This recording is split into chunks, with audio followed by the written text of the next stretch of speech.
The National News Desk, locally covered, nationally connected. My message to the individual who committed these acts is you picked the wrong target, the wrong city, and the wrong country.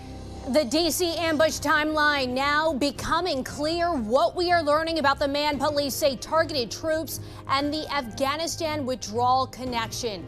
Then getting home from the holidays could have some major hiccups. The coast-to-coast storms that could last throughout the weekend. And then a threat to the moon. The strategies from NASA that sound like a Hollywood plot. Good evening, I'm Dee Dee Gatton, and a happy Thanksgiving to you. Welcome to the National News Desk, America's News Now. We are glad you're here with us. And we begin tonight with team coverage on yesterday's shooting in our nation's capital of two West Virginia National Guard members, both of whom are still fighting for their lives. We are learning more about the troops. Both are out of surgery, but they are still in critical condition.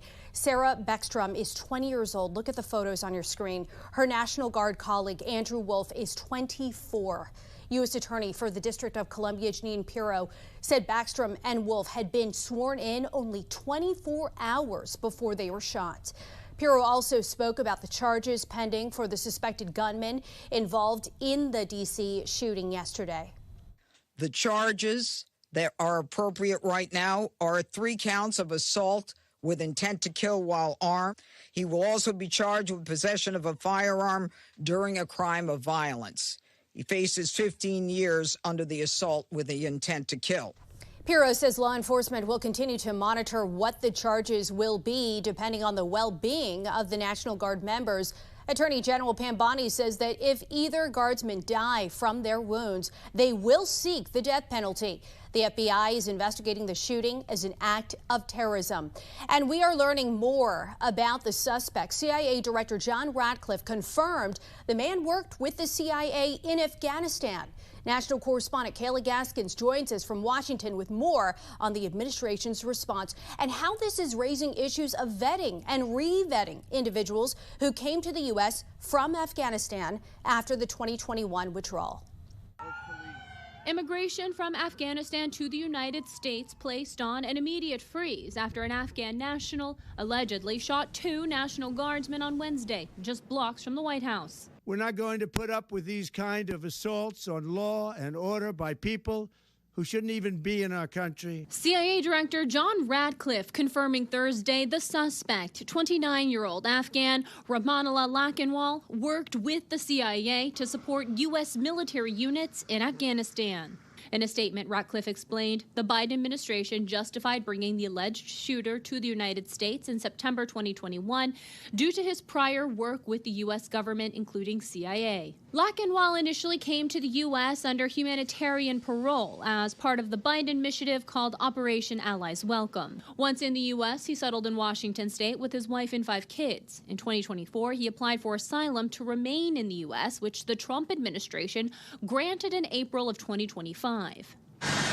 In the months following the U.S. withdrawal, roughly 90,000 Afghans were brought to the U.S. Concerns over properly vetting all the individuals were raised at the time. You said 100% of these evacuees are screened. Have they all been given in-person interviews per the normal process? They have not all been given. Why not? Interviews because we have to be mindful of the fact that we were in an emergency situation. On Wednesday, President Trump calling for an immediate and thorough review of the immigration process from Afghanistan.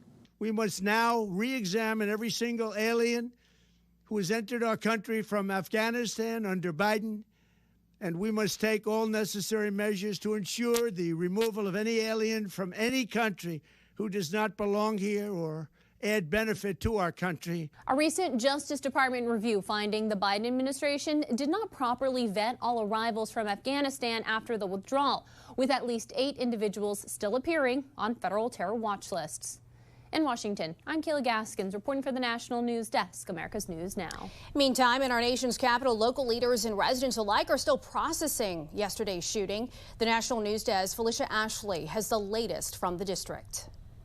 Witnesses who were in the area during the shooting tell me this is where it happened. They say one guardsman was shot right here on the ground, another near this bus stop. You can see the window still missing from the waiting area. And this all happened right next to the metro station.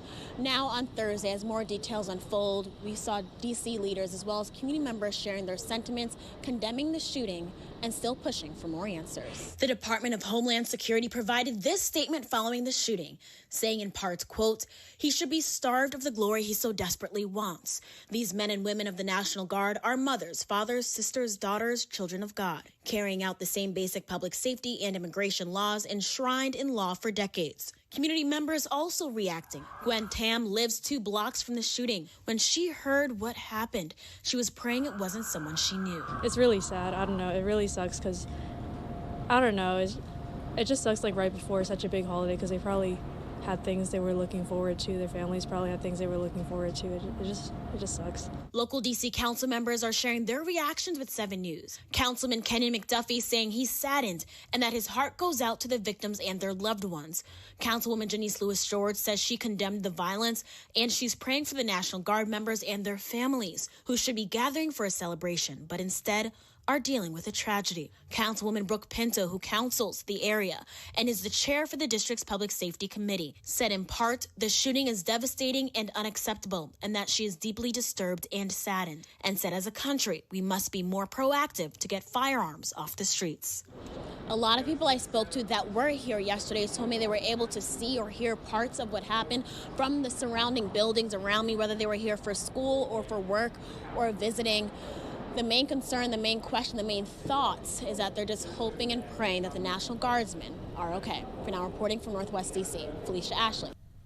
The Trump administration also filed an emergency motion to keep the National Guard in the nation's capital. This comes after a judge last week ruled it was unlawful to deploy the National Guard to D.C.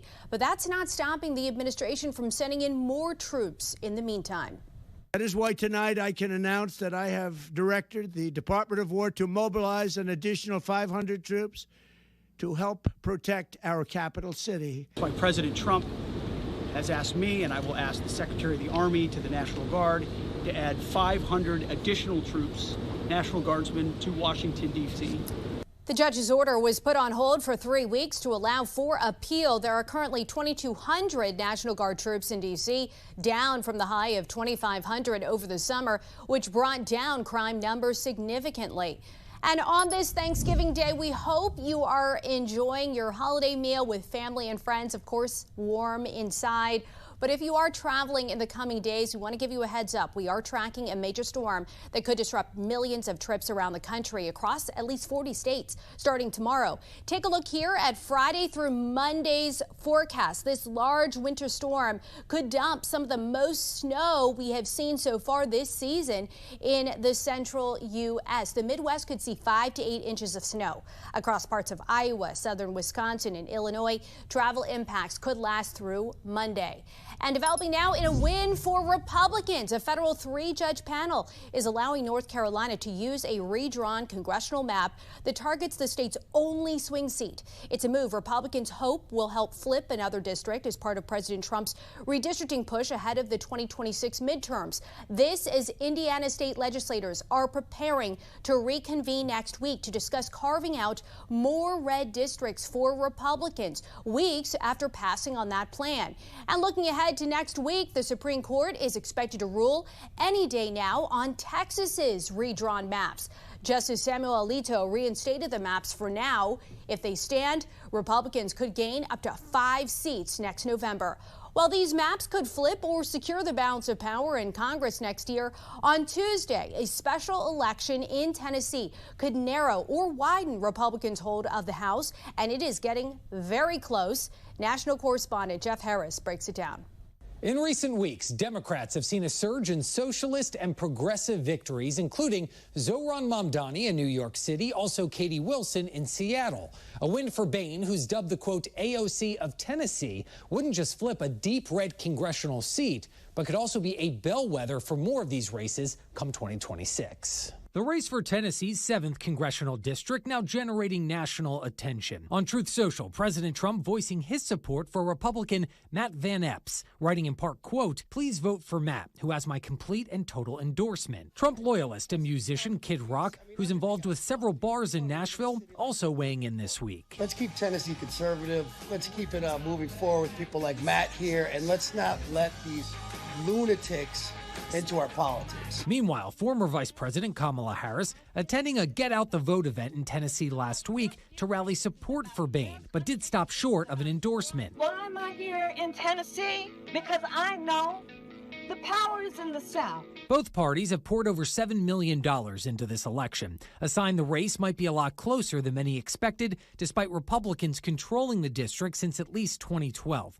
Recent polling from Emerson College showing Bain trailing Van Epps by only 2 points. She wants higher taxes, more taxes to fund her socialist agenda. She's been endorsed by the Democratic Socialists of America. The only reason that this race is even on the map is because people in Tennessee are feeling the pain of what's happening in Washington. Now, the national attention also intensifying after a podcast clip resurfaced from 2020 where Bain can be heard bashing Nashville. I hate country music. I hate all of the things that make Nashville, apparently, an it city to the rest of the country. Comments she's since defended, now less than a week until Election Day on December 2nd. Instead of sitting on the sideline and complaining about it, I decided to run for office, and that's why I'm the state representative that represents downtown Nashville. Now, the results of this special election could have a big impact on the balance of power in the House. If Bain wins and Democrats flip the district, it would lower the number of Republican seats down to 218, the exact number needed for a House majority. I'm Jeff Harris reporting from Washington. 6 more infants have contracted botulism and have been hospitalized, bringing the national number to 37. This is connected to a contamination outbreak in certain ByHeart infant formulas. Since August, the CDC has confirmed cases in 17 states. ByHeart issued a recall of all batches of their whole nutrition infant formula cans and Anywhere packed single-serve sticks nationwide earlier this month. A major win for parents who want to opt their children out of school vaccine requirements. A West Virginia judge has ruled that religious beliefs are a valid reason to not get required shots.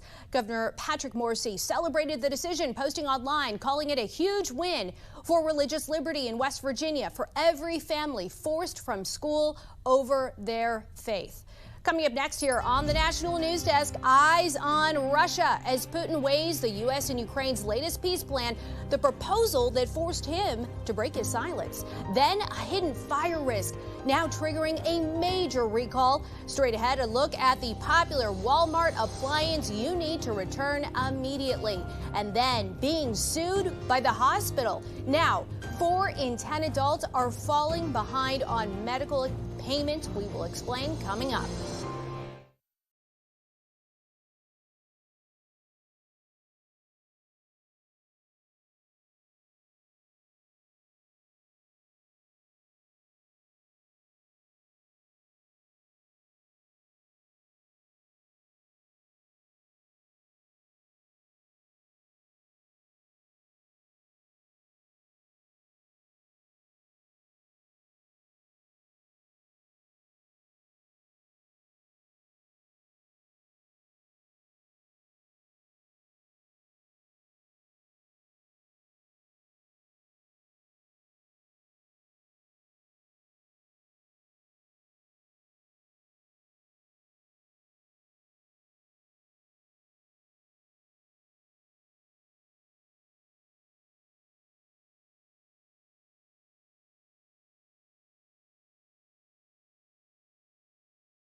President Donald Trump's push for peace in Europe could take another big step next week. That's when U.S. Special Envoy Steve Witkoff is expected to travel to Russia to meet Russian President Vladimir Putin.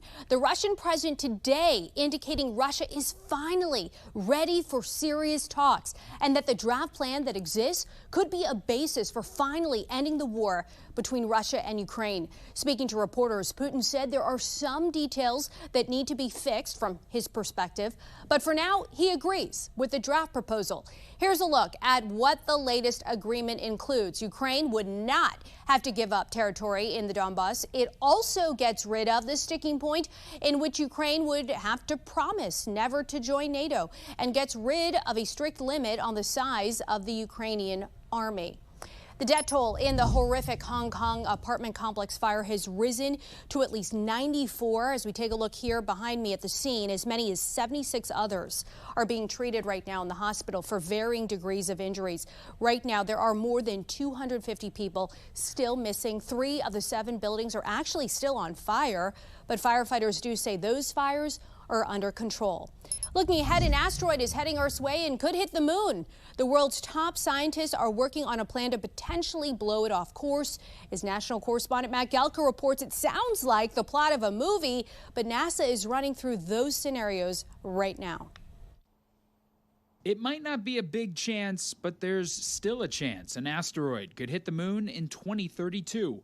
NASA has the probability at around 4% right now that asteroid YR4 has a lunar impact. It's an asteroid, sir.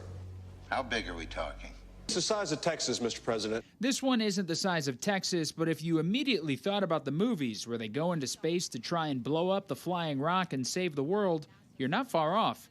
A recent paper compiled by researchers, including NASA scientists, explored the possibilities of potentially using a nuclear explosion to move the asteroid out of the way or blow it up if it becomes a real threat. YR4 was dubbed a city killer when there was a small chance it could hit Earth, but that's almost been entirely ruled out. I think that we are concerned because it is our responsibility to keep track of these objects and to understand what's going to happen. Christina Thomas is an associate professor of astronomy and planetary science at Northern Arizona University. She's also a part of NASA's DART, or Double Asteroid Redirection Test Team, a group that sits on the front lines of planetary defense. She says there's not much to worry about if this asteroid does end up hitting the moon. It could even create a cool-looking meteor shower. But YR4 could provide the most intense test yet for how Earth might respond to an asteroid that was on track to hit the planet. If you know about something far enough in advance, so years, potentially even decades, you just need to give it a very small nudge, relatively speaking, to make a really big change over a period of time. And so if you're able to do that, then that object would miss the Earth entirely. The asteroid is out of view right now, but scientists should be able to see it again in February with the James Webb Telescope. Depending on what they see, the odds of hitting the moon could go down or they could increase dramatically. Reporting in Washington, I'm Matt Gelka for the National News Desk, America's News Now. Heads up, if your holiday plans are taking you outdoors, Walmart is recalling more than 200,000 camping stoves because they can explode or catch fire. We are talking about the Ozark Trail Tabletop One-Burner Camping Stove. Look at the list so far. There have been 26 reports of them either exploding or catching fire. At least 16 injuries have been reported, including second-degree burns. The stoves were sold at Walmart stores nationwide, as well as online between March 2023 through October of this year. If you own one, make sure you take it back to the store for a refund. And we have reporters all across the country in your neighborhoods covering issues that matter to you. We are taking the pulse of America, and we start in Washington, D.C., where residents are on high alert after the National Guard shooting. I heard the shots from my desk, and it was like 4 quick shots and then a brief moment and then another barrage of several shots. And then I started to hear sirens, and that's when I, It was clear to me what had happened, and I saw Secret Service rushing there. They were very quick to the scene, and there were so many Secret Service members. Some in nearby buildings on I Street were placed on lockdown. Once the coast seemed clear, I stepped outside. I kind of peeked down 17th Street. I saw a cluster of several people around someone on the ground, and I saw the crime scene tape going up. The volunteers, they each start handing it out as if you're in a school district and you're just working.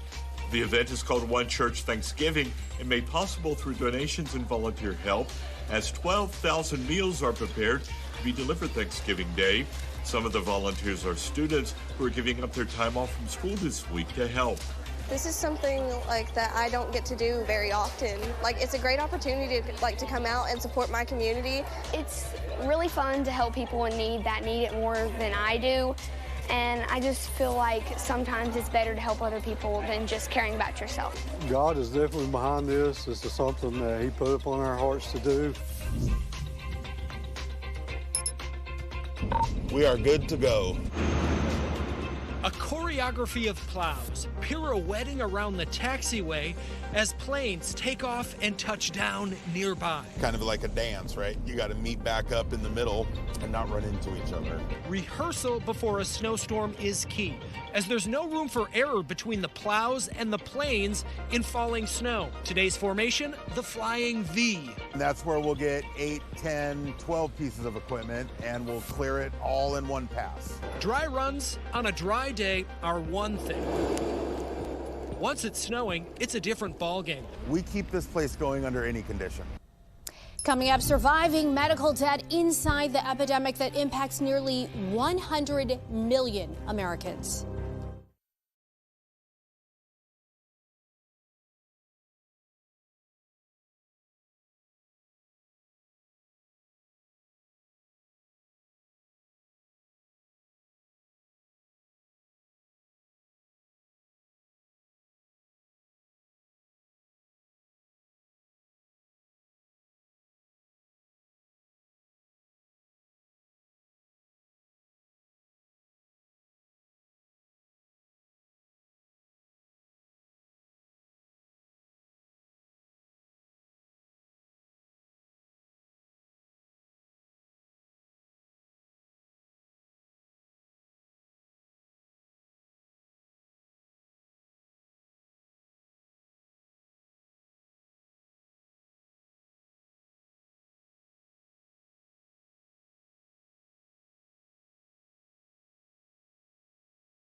Medical debt is an epidemic in America, and as Spotlight on America National investigative correspondent Angie Moreski discovered, it's a problem complicated by aggressive collection practices. Damon Carson was among thousands of patients sued over the past several years by UC Health, one of Colorado's largest healthcare systems. What was it like for you to go through this? A very frustrating experience dealing with big business and big medicine. Damon and his wife Tracy were surprised to get a bill from UC Health for nearly $5,000 because Damon got an estimate for just about $1,500, which they paid for an endoscopy to address a swallowing issue he had. So you did your due diligence. Well, I thought we did. And I feel like there was not full disclosure on what this procedure could end up costing. Making matters worse, they say the bills were hard to follow, even for Tracy, who's an accountant. It was very confusing to even understand what we had paid, which was for the procedure, was then being applied to different places. So nothing made sense. Stuck my foot in the ground, if you will, and just said, I don't think this was fair. I called around, I got the estimates. I'm not going to pay this. A few months later, they were hit with a lawsuit from a collection agency on behalf of the hospital. It's more common than you might think. Studies show 2/3 of hospitals have policies allowing lawsuits and other legal action to collect patient debt. I think this is deeply unfair to patients, and it's among the biggest problems in current healthcare policy. George Washington University law professor Barack Richmond has studied aggressive collection practices by healthcare providers in 5 states, including Colorado. We're charging too much for healthcare. We're not telling people how much those prices are. They get into debt accidentally. His recent study in Colorado found bills often riddled with errors. An extraordinary percentage, a shocking percentage of medical bills are just wrong. It's estimated some 80% of medical bills include mistakes. And Richmond says another troubling finding, something the study called stealth intermediaries, where hospitals use third parties to sue patients, keeping their name off the suit, just like the one against Damon Carson. We call them stealth intermediaries for a reason. They're using these intermediaries to hide themselves. Following criticism citing a lack of transparency, the Colorado State Legislature passed a new law last year requiring hospitals to include their names on suits against patients. Spotlight contacted UC Health for comment, but they did not respond. You've been fighting for this for a long time. 9 years. 9 years. 9 years. Cynthia Fisher is founder of PatientRightsAdvocate.org and fights to get more price transparency for patients. You think price transparency could help? Absolutely. It works in every other market in our economy. There is no other place where we don't have prices before we make a purchase. The Carsons ended up settling their case with UC Health, paying a reduced amount, but still more than the original estimate. At every turn, you have to advocate for yourself, and they don't make it easy for you to do that. For Spotlight on America, I'm Angie Moreski.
For the first time since 1937, the Pentagon could cut ties with a group that used to be known as the Boy Scouts. NPR reports that draft memos to Congress show the Department of War is preparing to announce the group, now called Scouting America, is no longer merit-based, is genderless, and promotes DEI initiatives. But as NPR reports, one memo suggests the Secretary Hegseth says, quote, the organization once endorsed by President Theodore Roosevelt no longer supports the future of American boys. Scouting America said it's disappointed by the potential policy change. And that's going to do it for us for this edition of the National News Desk.